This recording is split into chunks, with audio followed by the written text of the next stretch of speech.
Hi అందరికీ, నేను మీ శ్రావణి. అందరూ కుశలమా? Welcome to ARS home. ఈరోజు వీడియో వచ్చేటప్పటికి సాటర్డే రోజు బ్లాగ్ అనేది మీతో షేర్ చేయబోతున్నాను. వీడియో ఎక్కడ స్కిప్ చేయకుండా ఎండ్ వరకు చూడాలని మనస్ఫూర్తిగా కోరుకుంటున్నాను. అదేవిధంగా నా ఛానల్ ఎవరైనా ఫస్ట్ టైం చూసినట్లయితే ప్లీజ్ సబ్స్క్రైబ్ చేయండి, లైక్ చేయండి, షేర్ చేయడం అస్సలు మర్చిపోకండి. కొంచెం సపోర్ట్ చేయండి. సపోర్ట్ అంటే లైక్ చేయడం, షేర్ చేయడం, సబ్స్క్రైబ్ చేసుకోవడమేనండి. ఇంకా వీడియో వచ్చేటప్పటికి సాటర్డే రోజు ఫుల్ మంచండి. అసలు ఎలా పడుతుందంటే వర్షం పడితే ఎలా ఉండిద్దో అలా ఉందన్నమాట.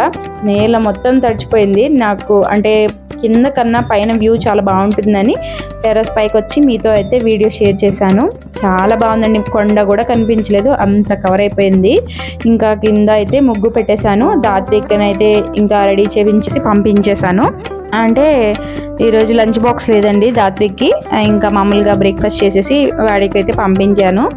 ఇంకా నేను ఫ్రెష్ అయిపోయి వచ్చేసి క్లీనింగ్ అంతా చేసేసుకుని ఇంకా హద్విక్కి టిఫిన్ పెట్టేసి అంతా అయిపోయింది.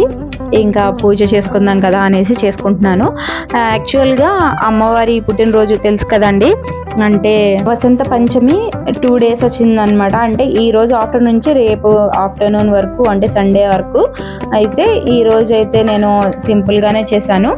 అంటే సాటర్డే అలాగే పంచమి గడియ కూడా వచ్చేసింది కదా అనేసి నేను చాలా మంచిది, జీవితంలో మనశ్శాంతిని అయితే ప్రసాదింపజేస్తుంది ఈ దీపం. అందుకనే ఈ దీపాన్ని అయితే ఈరోజు వెలిగించానమాట. చాలా మంచిది. ముందుగా అయితే ప్లేట్లో శ్రీచక్రం వేసుకుని పసుపు కుంకుమతో ఇలా అంటే చందనం కుంకుమతో అలంకరించుకున్నాను. ఆ తర్వాత బియ్యపిండి దీపాన్ని అయితే వెలిగించానండి ఈ విధంగా.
ఈ విధంగా అయితే దీపాన్ని పెట్టుకున్నాను.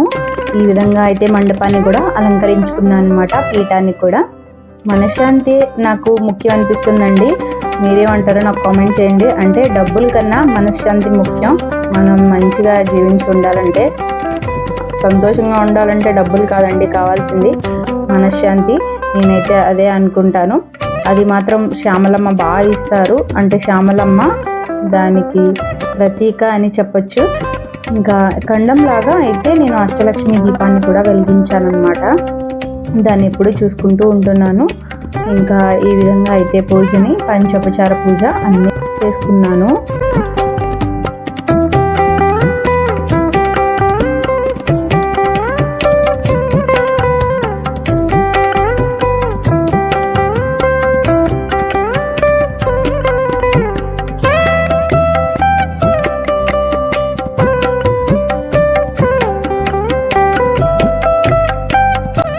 ఇంకా పూజ తర్వాత అయితే ఇంకా లంచ్ బాక్స్ ప్యాక్ చేయలేదు కదా, ఇంకా కర్రీ అయితే మార్నింగ్ ఏం చేయలేదండి.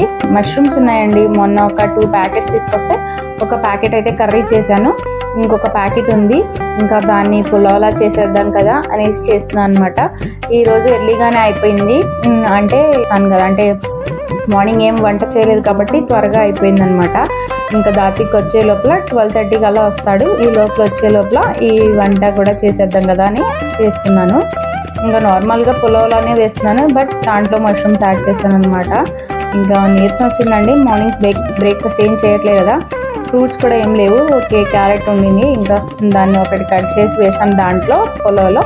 ఇంకొకటి అయితే తింటూ ఉన్నాను అనమాట. ఇంకా దాంట్లో అయితే పుదీనా, కొత్తిమీర, బంగాళదుంప, క్యారెట్, టమాటా, ఉల్లిపాయలు, ఆ తర్వాత మష్రూమ్స్ అన్నీ వేసుకున్నాను. నా దగ్గర ఉన్న వెజిటేబుల్స్ అన్నీ వేసేసుకొని జస్ట్ పొలంలాగా అయితే వేస్తున్నాను. ఇంకా కర్రీ చేసేంత ఓపిక టైం కూడా లేదు. ఇంకా ఇది చేసేటప్పటికే దాపికి వచ్చేసాడు అనమాట. మా వారేమో కర్రీ లేదేంటి, ఎలా తింటావు అంటున్నారు. మావయ్యతో అయితే ఏముండదండి, మావయ్య అయితే రైతాతో తినేస్తారు. నాకు రైతాతోనే ఇష్టం. ఇంకా కానీ మా వారికి మాత్రం కర్రీ కావాల్సిందే అన్నారు. ఈ పూటకి అడ్జస్ట్ కాండి, ఈవినింగ్ ఏదో ఒకటి చేస్తానని చెప్పాను అనమాట. ఈవినింగ్ పూల్ మకానా కర్రీ చేద్దాం అనేసి అనుకున్నాను. యాక్చువల్గా ఇప్పుడే చేద్దాం అనుకున్నాను పూల్ మకానా, బట్ అసలు టైం లేదండి. నీరసం కూడా వచ్చేసింది నాకు. మార్నింగ్ చేస్తేనే తప్పితే ఆఫ్టర్నూన్ కనుక పూజ అయిన తర్వాత వంట చెయ్యాలి అనుకున్నానంటే వల్ల అవ్వట్లేదండి. అందుకనే మార్నింగే చేసేసుకుంటున్నాను అనమాట. ఇంకా ఆఫ్టర్నూన్ పూజ అయిన దగ్గర నుంచి మాత్రం కొంచెం రిలాక్స్గా ఉంటున్నా. మళ్ళీ 3:30 నుంచి నా పని మళ్ళీ స్టార్ట్ అవుతుంది అనమాట. ఈవినింగ్ అంటే దార్తిక్ 4:15 అలా వస్తాడు. ఆ లోపల వచ్చేటప్పటికి వాడికి స్నాక్స్ ప్రిపేర్ చేయడం అదంతా జరుగుతుంది. ఇలా నా షెడ్యూల్ అయితే అసలు ఒక్క నిమిషం కూడా ఖాళీ లేకుండా జరుగుతూనే ఉంటుంది.